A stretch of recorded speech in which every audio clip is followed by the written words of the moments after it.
여러분 안녕하십니까? 성경이 말한다 청취하시는 우리 성도 여러분, 예수님 안에서 복된 하루 되시기를 축원합니다.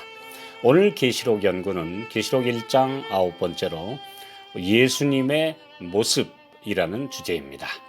계시록 1장 13절로 16절, 촛대 사이에 인자 같은 이가 발에 끌리는 옷을 입고 가슴에 금띠를 띠고 그 머리와 털의 희기가 흰 양털 같고 눈 같으며 그의 눈은 불꽃 같고 그의 발은 풀무에 단련한 빛난 주석 같고 그의 음성은 많은 물소리와 같으며 그 오른손에 7 별이 있고 그 입에서 좌우에 날선 검이 나오고 그 얼굴은 해가 힘있게 비치는 것 같더라. 계시 속에 나타나신 예수님의 모습에 대해서 요한은 9가지 표현으로 그분의 신성과 하늘에서 우리를 위하여 하시는 사역과 세상을 심판하실 최후 승리의 사업까지 잘 설명해 주고 있습니다. 첫 번째는 그분의 모습이 발에 끌리는 옷을 입으셨습니다. 의로 옷 입으신 그리스도의 모습입니다.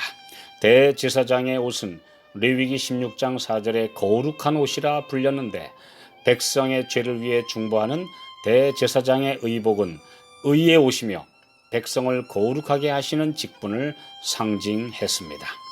두 번째, 가슴에 금띠를 띠고 다니엘 10장 5절에도 이 등장하시는 그리스도의 모습은 세마포 옷을 입었고 허리에는 우바스 정금띠를 띠고 계셨습니다. 정금은 변하지 않는 가치와 영광을 상징했고 띠는 에베소서 6장 14절에 진리를 상징했습니다. 그분의 진리와 영광의 영원함을 가리키는 표현입니다. 세 번째, 그 머리와 털의 희기가 흰 양털 같고 눈 같으며 그분의 죄 없는 성결하심과 영원한 신성을 나타내는 표현입니다. 다니엘 7장 9절에도 하나님의 머리털이 양의 털 같다고 표현했는데 사실 원어의 뜻은 눈부시다라는 표현입니다. 네 번째, 그의 눈은 불꽃 같고 이 모든 것을 꿰뚫어 보시는 통찰력을 나타내고 있습니다. 아무 것이라도 그분의 눈에 숨길 수 없음을 말하고 있습니다. 그분의 임재와 심판대 앞에 설 때 그분의 불꽃 같은 눈앞에 모든 것이 낱낱이 드러날 것입니다. 그러므로 오늘 우리가 심판하시는 주님을 우리가 이야기하는 것은 성경의 주제입니다. 절대로 심판하시지 않는 주님, 그냥 덮어주시는 주님을 이야기하는 복음은 참 복음에서 무언가 중요한 것이 빠져 있기 때문입니다.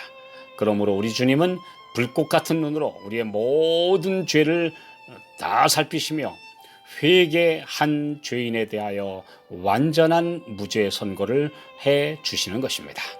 히브리서 4장 13절, 지으신 것이 하나라도 그 앞에 나타나지 않음이 없고 오직 만물이 우리를 상관하시는 자의 눈앞에 벌거벗은 것 같이 드러나느니라. 다섯 번째, 그의 발은 풀무불에 단련한 빛난 주석 같고 다니엘 10장 6절에도 그의 발이 빛난 놋과 같다고 묘사했습니다.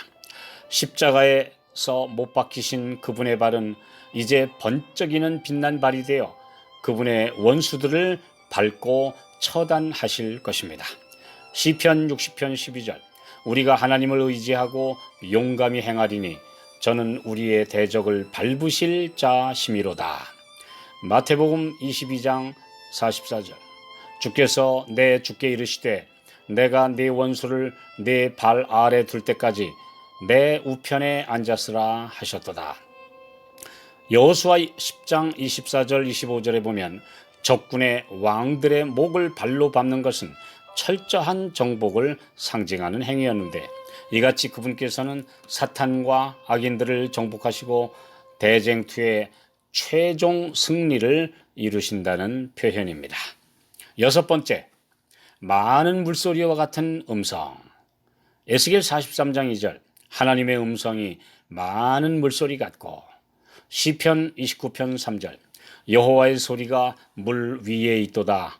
영광의 하나님이 뇌성을 발하시니 여호와는 많은 물 위에 계시도다. 바다 파도의 장엄한 소리 같은 그런 음성으로 그분의 말씀하심을 그려 보이고 있는데, 웅장함과 위엄 그리고 많은 물같이 출렁이는 이 쇠파에서 그분의 음성을 들으라고 선포하고 있습니다. 계시록 14장 2절과 19장 6절에도 하늘의 찬양 소리가 많은 물소리 같다고 표현합니다. 성도들 개개인은 미약한 존재이지만 구원받은 성도들이 연합하여 찬양할 때, 그리고 우주의 합창대와 연합할 때 그 소리는 대양의 파도 소리처럼, 그리고 장엄한 오케스트라처럼 온 하늘에 울려 퍼질 것입니다. 주님은 그분의 성도들을 통해 오늘 우리 같은 연약한 사람들의 합창을 통해 바다의 파도처럼 많은 물소리처럼 이 세상에 말씀하고 계십니다. 7번째, 그의 오른손에 7별이 있고. 이사야 41장 10절. 두려워 말라, 내가 너와 함께 함이니라. 놀라지 말라, 나는 네 하나님이 됨이니라. 내가 너를 굳세게 하리라. 참으로 너를 도와주리라. 참으로 나의 의로운 오른손으로 너를 붙들리라. 오른손은 그분의 능력을 상징합니다. 야곱은 그의 막내 아들의 이름을 베냐민, 곧 오른손의 아들이라 지었습니다. 요한복음 10장 29절. 저희를 주신 내 아버지는 만유보다 크심에 아무도 아버지 손에서 빼앗을 수 없느니라. 계시록 1장 20절. 7별은 7교회의 사자요, 곧 교회의 지도자들을 상징했습니다. 그 당시 로마 황제의 핍박과 후에 교황권의 핍박으로 많은 교회 지도자들이 쓰러지고 사라져가는 와중에 주님은 이와 같은 보증을 하고 계십니다. 오늘날도 여러 곳에서 지도자들이 쓰러지고 또 연약할 때 주님께서 붙들어 주십니다. 눈에 보이는 지도자가 아니라 오직 주님의 보증을 믿고 승리할 때 주님은 연약한 종들을 붙드시고 지도자로 세우시며 끝까지 승리하도록 붙드시고 격려하실 것입니다. 8번째, 그의 입에서 좌우에 날선 검이 나오고. 이사야 27장 1절. 그날에 여호와께서 그 견고하고 크고 강한 칼로 날랜 뱀 리오야단, 곧 꼬불꼬불한 뱀 리오야단을 벌하시며 바다에 있는 용을 죽이시리라. 시편 149편 6절. 두 날 가진 칼로 적군을 격파하는 무적의 장군 같은 모습을 형상화하고 있습니다. 그분의 검은 그분의 입에서 나오는 권능의 말씀으로 하신다는 말씀입니다. 데살로니가 후서 2장 8절. 그때 불법한 자가 나타나리니 주 예수께서 그 입의 기운으로 저를 죽이시고 강림하여 나타나심으로 패하시리라.